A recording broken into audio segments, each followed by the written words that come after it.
La palabra del Señor dice en el capítulo 4 del libro de los Hechos, en su versículo 23: y puestos en libertad vinieron a los suyos y contaron todo lo que los principales sacerdotes y los ancianos les habían dicho. Y ellos, habiendo oído, alzaron unánimes la voz a Dios y dijeron: soberano Señor, tú eres el Dios que hiciste el cielo y la tierra, el mar y todo lo que en ellos hay. Tenemos en este texto de la palabra una reacción de la iglesia apostólica, de la iglesia de los Hechos, a un momento crítico, a un momento difícil que les tocó vivir. La palabra del Señor dice que dos de los apóstoles fueron objeto de represalia y objeto de amenazas por los principales sacerdotes, los mismos que habían procurado la crucifixión del Señor Jesús. En ese momento difícil, cuando empieza la persecución para la iglesia, lo llevan a la corte, lo llevan a donde ellos efectuaban sus juicios y los amenazan de que ya no sigan hablando de Cristo Jesús. Ese era un tiempo de crisis. Era un tiempo que iba a revelar cómo la iglesia respondería ante la crisis. Estamos ahora nosotros como generación de este tiempo de cristianos afrontando una pandemia, un tiempo difícil para la sociedad, un tiempo difícil para el mundo entero, un tiempo difícil para Guatemala, un tiempo difícil para tu país, un tiempo difícil para tu familia. Ahora mismo las instituciones de gobierno están respondiendo ante esta situación de una manera muy sacrificada, de una manera muy forzada ante sus posibilidades reales. Sin embargo, estamos viendo a cada día instituciones de salud, instituciones de seguridad, instituciones de servicios públicos hacer todo su esfuerzo, hacer sobreesfuerzo para poder proteger a la población que tienen a cargo.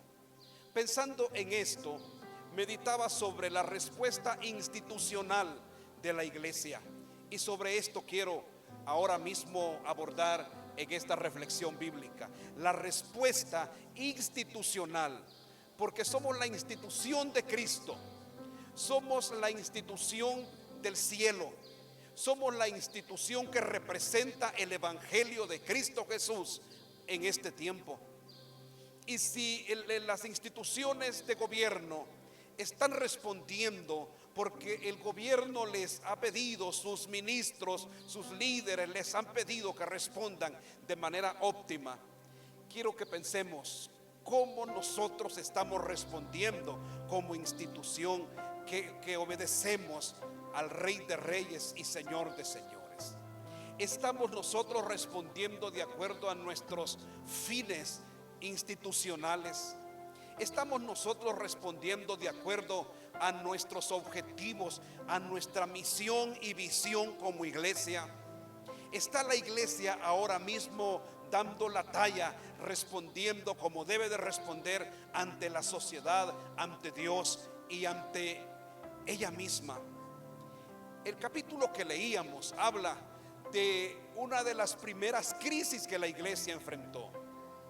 Y aquí encuentro yo tres respuestas institucionales de la iglesia, tres respuestas que se pueden trasladar hacia este tiempo y que pueden ser como un modelo institucional para poder responderle a la sociedad, al pueblo de Dios para este entonces. Y dice la palabra del Señor en este versículo 23: y puestos en libertad vinieron, dice, a los suyos y contaron todo lo que los principales sacerdotes y los ancianos les habían dicho. Hay dos de los apóstoles, Pedro y Juan, que sufren una situación difícil a causa de Cristo. Los amenazan, los intimidan, los amedrentan, incluso los condicionan. Hay una sentencia de muerte hacia ellos si siguen hablando de Cristo Jesús. Cuando son puestos en libertad, me llama a mí mucho la atención y me ministra tanto, que dice la palabra que puestos en libertad no se fueron a sus hogares, no se fueron a sus comunidades sociales. Dice la Biblia que buscaron a los suyos. ¿A quiénes? A la demás iglesia. Pedro y Juan salieron impactados, sin duda, emocionalmente llenos de fe, pero impactados por aquella situación. Y estando en esa crisis, lo único que se les ocurre, lo único que ellos deciden, lo que pasa por su mente, lo que hay en su corazón, es buscar a los suyos, es buscar a la iglesia, es buscar a los demás cristianos, es buscar a los demás evangélicos. ¿Y esto por qué? Porque había bien fundamentado en ellos un sentir de pertenencia. Sabían ellos que pertenecían a la iglesia y que la iglesia le pertenecía a ellos, que había una conexión espiritual, una conexión comunitaria, una conexión emocional hacia la iglesia. Este es uno de los cometidos, uno de los asuntos, una de las cosas que como iglesia debemos de ahora mismo fortalecer hacia nuestros miembros: el sentir de pertenencia. La primera respuesta institucional que como iglesia debemos de dar al mundo, pero también a nuestra gente, es fortalecer ese sentir de pertenencia. Que nosotros pertenecemos a un país, pertenecemos a un departamento, pertenecemos a un municipio, pero también pertenecemos a una comunidad cristiana que se llama iglesia.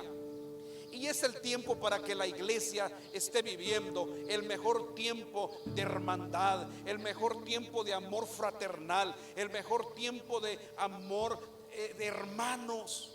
Que cada uno de nosotros, no nos podemos reunir ahora en nuestros templos, pero donde quiera que estemos, nos sintamos pertinentes a una institución que está sobreviviendo a no tener templos, a no tener reuniones, pero que seguimos siendo la iglesia de Cristo, que seguimos siendo el pueblo de Dios. Que cuando nos encontramos en las calles hay un saludo lleno de gracia, hay un saludo lleno de bendición, hay una actitud de fortalecernos, hay una sonrisa detrás de nuestras mascarillas que le dicen al otro que somos el pueblo de Dios, que somos la iglesia de Cristo, que no importa el momento que estemos pasando, seguimos siendo hermanos, que yo tengo una población que la puedo llamar míos, y que usted tiene una población a quien le puede llamar suyos. Dice la palabra que Pedro y Juan, después de haber salido de aquella situación tan incómoda, se fueron a donde estaban los suyos, corrieron a donde estaban sus hermanos, la gente que compartía su fe, su pasión, su amor por Cristo Jesús. Es el tiempo que la iglesia debe de extender sus brazos de amor, sus brazos de solidaridad, sus brazos de comprensión. Es el tiempo donde se debe de dejar a un lado todo aquello que nos pueda causar divisiones. Es el tiempo que debemos de dejar a un lado todo aquello que pueda ser motivo de fragmentación o de división. Es el momento en que la iglesia debe de estar compacta, llena, fortalecida, como un grupo que va caminando junto, llevando las cargas los unos de los otros, con amor, con perdón, con reconciliación. Pero sobre todo tenemos el privilegio de ser el pueblo de Dios. Y el pueblo de Dios institucionalmente le debe demostrar al mundo cómo se llevan estos momentos adelante sin perder la paciencia, sin perder de vista de que estamos bajo la cobertura preciosa de un Dios que vive y permanece para siempre. Segundo, la Biblia dice que cuando aquellos hombres llegaron a buscar consuelo, abrigo y fortaleza, dice, y ellos habiéndolo oído, alzaron unánimes la voz a Dios y dijeron: soberano Señor, tú eres el Dios que hiciste el cielo y la tierra, el mar y todo lo que en ellos hay. El segundo trabajo de la iglesia en este tiempo, institucionalmente, puede parecer obvio, puede parecer lógico, puede parecer quizás repetitivo, pero la segunda respuesta institucional de la iglesia para este tiempo se llama oración.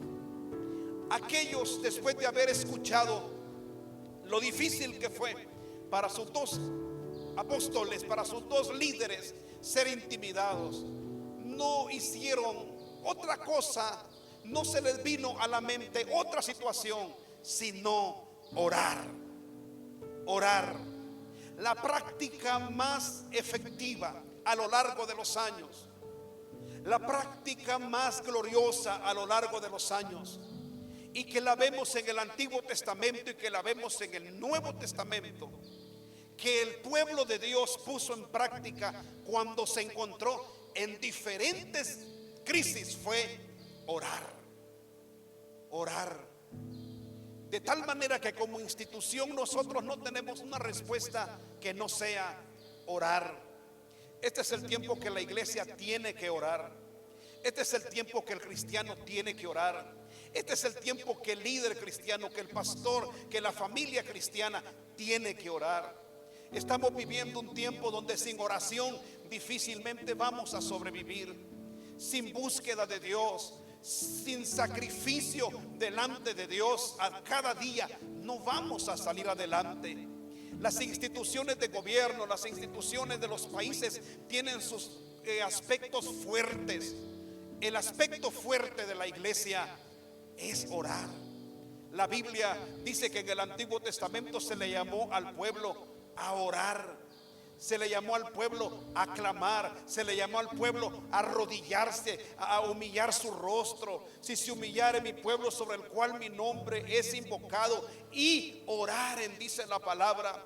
Los profetas en sus llamados al pueblo se le llamó al ayuno, a la oración, al sacrificio, a la búsqueda. Y aquí tenemos en el Nuevo Testamento a la iglesia que cuando se encontró con este tipo de dificultades, la respuesta efectiva, la respuesta inmediata, la respuesta natural, como le dije anteriormente, puede parecer que sea obvio, pero sigue siendo la oración.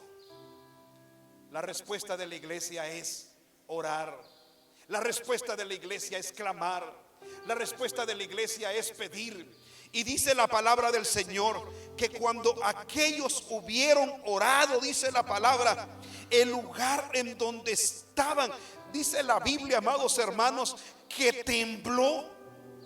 Porque Dios, si a algo le va a poner atención, siempre va a ser a la oración de su pueblo, a la oración de los creyentes que humillan su corazón, a la oración de la gente que contrita su corazón. A esa oración la Biblia le asegura respuesta efectiva. En el nombre de Jesús le hago un llamado a que esta semana que empezamos sea una semana donde tripliquemos, donde cuadrupliquemos nuestra vida de oración, nuestro clamor al Señor. Las cosas, cuando en las conferencias de prensa nuestros presidentes anuncian que no van bien, es un llamado a la oración. No es un llamado a afligirnos, no es un llamado a lamentarnos, no es un llamado a deprimirnos, no es un llamado a encerrarnos en el miedo, es un llamado a orar, porque es el mensaje de Dios a la iglesia diciéndole: tiempo de orar. Institucionalmente es tiempo de orar. Finalizo. La iglesia en este tiempo debe también pronunciarse ante el mundo. Quizás tuviésemos que hacer una buena y excelente conferencia de prensa para que el mundo nos oiga, pero a lo mejor es imposible. Pero la iglesia debe de ahora mostrarse al mundo como la institución que es. Aquellos, amados hermanos, cuando le oran al Señor y le presentan el problema, es interesante lo que el versículo 29 dice: y ahora, Señor, mira sus amenazas y concede a tus siervos que con todo denuedo, con todo valor, hablen tu palabra. mientras extiendes tu mano para que se hagan sanidades y señales y prodigios mediante el nombre de tu santo Hijo Jesús. Los judíos, los principales sacerdotes y aquella gente que había amedrentado a Pedro y a Juan, la palabra dice que le dijeron que nunca más hablaran del nombre de Cristo Jesús. Le dijeron que por favor, si no querían ir a la muerte, que dejaran de hablar de Cristo Jesús. Eso fue lo que las autoridades dijeron. Ahora hay que ver lo que la iglesia respondió. Y lo que la iglesia respondió es: estamos amenazados, estamos sentenciados, estamos ahora mismo ante la mirada, ante la expectativa de lo que vamos a responder. Y dicen, y esto es lo que vamos a responder: mientras tú nos respaldes, mientras tu Espíritu Santo nos llene, mientras tu gloria esté con nosotros, mientras tu gracia esté con nosotros, mientras tu poder esté con nosotros, a pesar de las amenazas, solo te pedimos una cosa: concédenos que con todo de nuevo hablemos tu palabra. Solo concédenos valor. Esa es la pronunciación oficial institucional de la iglesia. Sabemos que estamos viviendo tiempos difíciles, pero no vamos a cambiar. Sabemos que estamos viviendo tiempos duros y adversos, pero no vamos a dejar de creer. Solo danos valor. Eso es lo que tiene que escuchar el mundo. Que como dice uno de nuestros coritos más antiguos, que en las luchas y en las pruebas la iglesia sigue caminando. Que hoy más que nunca somos iglesia, que la verdadera iglesia, que el verdadero pueblo de Dios está impactado por la situación. Sí, nos afligen muchas veces algunas situaciones de esta pandemia. Sí, estamos tomando las debidas precauciones y hemos obedecido a las recomendaciones gubernamentales. Sí, pero no hemos dejado de ser iglesia. Pero no hemos dejado de ser iglesia. Estamos predicando la palabra. Y lo único que queremos hasta el último día que dure esta pandemia es valor para seguir predicando. Porque en este tiempo, institucionalmente, el nombre de Jesús será escuchado las 24 horas, los 7 días, por una iglesia que se pronuncia y dice: somos la iglesia de Cristo. No hemos dejado de ser la iglesia de Cristo, y lejos de que esta situación nos debilite, hoy estamos más fuertes que nunca y volveremos y seguiremos predicando en nuestros templos y en las calles y en los parques y en los mercados y por los medios, y nunca dejaremos de proclamar que nuestro Señor Jesús es el Rey de Reyes y Señor de señores. La respuesta institucional de la iglesia, ¿cuál es? Vamos a fortalecer el sentir de pertenencia. Vamos a orar hoy más que nunca y vamos a tomar valor para seguir proclamando el nombre de Cristo Jesús. Desde Asamblea de Dios Oreb, El Progreso, Jutiapa, Guatemala, el pastor Henry Chávez te bendice y bendice tu semana en el nombre de Cristo Jesús. Amén.